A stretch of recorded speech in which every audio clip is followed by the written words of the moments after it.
রায়গঞ্জ শহরের সার্বিক উন্নয়ন এবং নাগরিক পরিষেবাকে আরও গতিশীল করে তুলতে সোমবার গুরুত্বপূর্ণ পরিদর্শনে অংশ নিলেন রায়গঞ্জ লোকসভা কেন্দ্রের সাংসদ কার্তিক চন্দ্র পাল। এদিন তিনি শিলিগুড়ি মোড় সংলগ্ন নির্মীয়মান পৌর বাসস্ট্যান্ড এবং রায়গঞ্জ পৌরসভার বর্তমান পরিস্থিতি খতিয়ে দেখেন। তার সঙ্গে ছিলেন নবনির্বাচিত বিধায়ক কৌশিক চৌধুরী ও মহকুমা শাসক তন্ময় ব্যানার্জি। পরিদর্শন শেষে সাংসদ জানান, রায়গঞ্জবাসীর দীর্ঘদিনের সমস্যা, বিশেষ করে শহরের যানজট, পৌর পরিষেবা ধীর গতি এবং অপরিকল্পিত উন্নয়ন দূর করতে বর্তমান সরকার আন্তরিকভাবে কাজ করছে।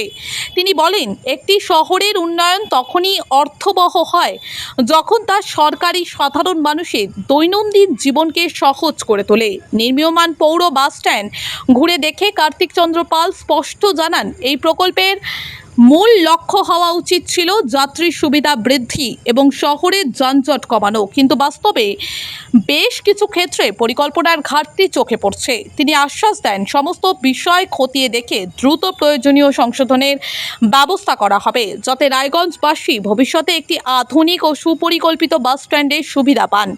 পাশাপাশি রায়গঞ্জ পৌরসভার প্রশাসনিক কার্যক্রম নিয়ে তিনি গুরুত্ব সহকারে আলোচনা করেন।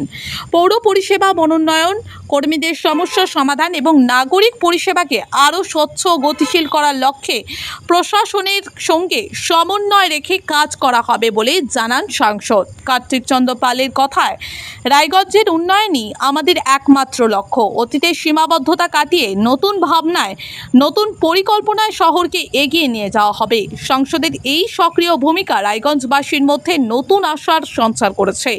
শহরের উন্নয়নে এবার বাস্তব পরিবর্তনের প্রত্যাশায় তাকিয়ে সাধারণ মানুষ।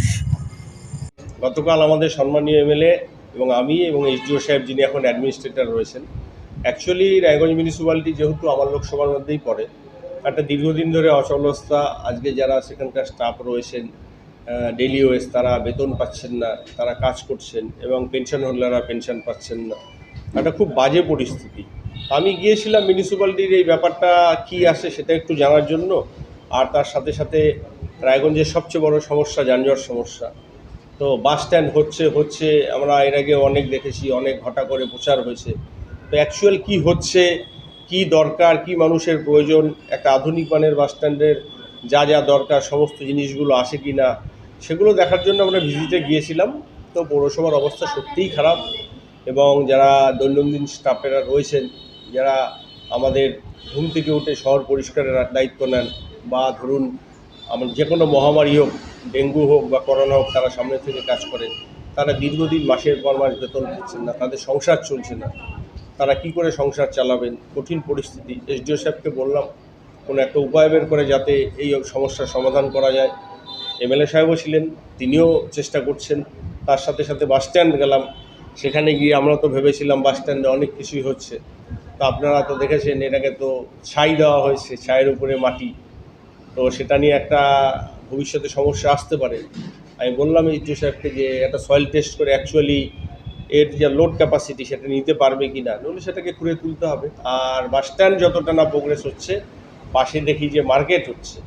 তো আগে যেটা মূল দরকার আমাদের বাস স্ট্যান্ড, সেটা না হয় মার্কেট হচ্ছে। তো আমরা সেই জন্যই বললাম মার্কেটটা আপাতত বন্ধ থেকে আমাদের যেটা দরকার, মানুষের প্রয়োজনে যেটা দরকার সেটা বাস স্ট্যান্ড, সেটাকে প্রায়োরিটি দিয়ে, এবং সেখানে বাস স্ট্যান্ড মানে জাস্ট মাটি ফিলিং আর কিছু, এমন কিছু বড় কিছু ধরা নেই। একটা বাস স্ট্যান্ডের যে ইনফ্রাস্ট্রাকচার দরকার একটা আধুনিক মানের বাস স্ট্যান্ডের, সেগুলোর কিছুই নেই। এখন অনেক কাজ করতে হবে, টেন্ডার করতে হবে, সেটা নিয়েও সওয়ালি আমাদের এখন ডিপিআর করতে হবে, করে আমাদের বিভিন্ন ডিপার্টমেন্ট আছে, সেই ডিপার্টমেন্টে পাঠিয়ে যাতে জেলাবাসী এই যন্ত্রণা থেকে মুক্তি পায়, রায়গঞ্জবাসী মুক্তি পায়। সেই জন্য আমরা বাস স্ট্যান্ড থেকে কত তাড়াতাড়ি আপগ্রেডেশন করে ভালো কোয়ালিটি করা যায় এবং আধুনিক মানের করা যায় সেই চেষ্টা আমরা করব। অনেকগুলো ইস্যু কালকে আমাদের আলোচনা হয়েছে, সেগুলো সমস্তই প্রশাসনিক আলোচনা।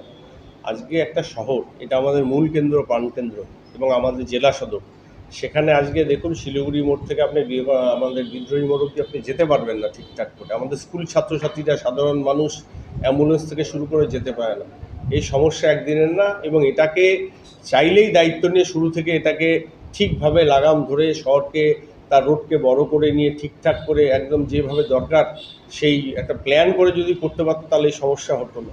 আজকে দেখুন আমাদের যেটা লক্ষ্য আমাদের এই যেটা আমাদের পুরো এনএনএক্স রয়েছে, যেটা এখন পিডব্লিউডি হ্যান্ডওভার নিয়েছে, এর উপরে আপনারা জানেন রেল থেকে ফ্লাইওভার অনুমোদন হয়েছে এবং তার সাথে আমরা খুব তাড়াতাড়ি যত দ্রুত এটাকে বড় করে একটা আধুনিক মানের বাস স্ট্যান্ড গড়ে তোলা যায়, তাতে কিছুটা যেমন আমাদের এই সমস্যার সমাধান হবে, তার সাথে সাথে আমরা কালকে বসেছি, আজকেও আমরা বসবো, আমাদের পিডব্লিউডি বা বিভিন্ন ডিপার্টমেন্টের সাথে আলোচনা হবে যে এই যানজটের জন্য বা এই শহরের রাস্তাটাকে কিভাবে অন্যভাবে কোনো ওয়ে আউট বের করে নিয়ে এই সমস্যার সমাধান করা যায় নাকি, সেটা আমরা প্ল্যানিং করে আমরা সেটা চেষ্টা করি। কিছু কারণ হচ্ছে মিউনিসিপ্যালিটিতে যারা বসেছিলেন দীর্ঘদিন ধরে, এবার যারা বসেছিলেন তারাই ভেতরটা ভালো বলতে পারবে।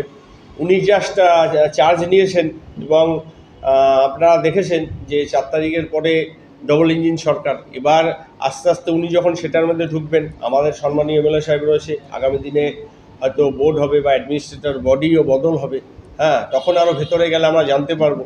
তবুও এটার যা দরকার, একটা অভিযোগ যখন এসছে, আমরা এই অভিযোগের পূর্ণাঙ্গ তদন্ত করে এটার যে ওয়ে আউট আসে সেটাকে বের করা শুধু না, যদি তদন্তে দেখা যায় সত্যি গাফিলতি আছে, অবশ্যই যারা দোষী রয়েছেন তাদের সাজা হবে এবং যে সরকারি ফান্ড অর্থ নয়ছয় হয়েছে সেটা সরকারি নিয়ম অনুযায়ী সেটা কীভাবে ফেরত আনা হবে সেটাও যারা দায়িত্বে রয়েছেন তারা করবেন।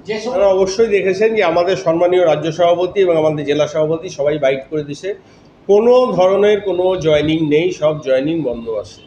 এটা আমাদের রাজ্য স্তর থেকে নির্দেশ রয়েছে এবং আমার মনে হয় না যে রাজ্য স্তরে নির্দেশের পরে আমাদের কোনো নেতাকর্মীরা বা কেউ সাহস পাবে যে জয়েনিং করানোর জন্য, কারণ এটা রাজ্য থেকে নির্দেশ, পুরো জয়েনিং প্রক্রিয়া বন্ধ রয়েছে।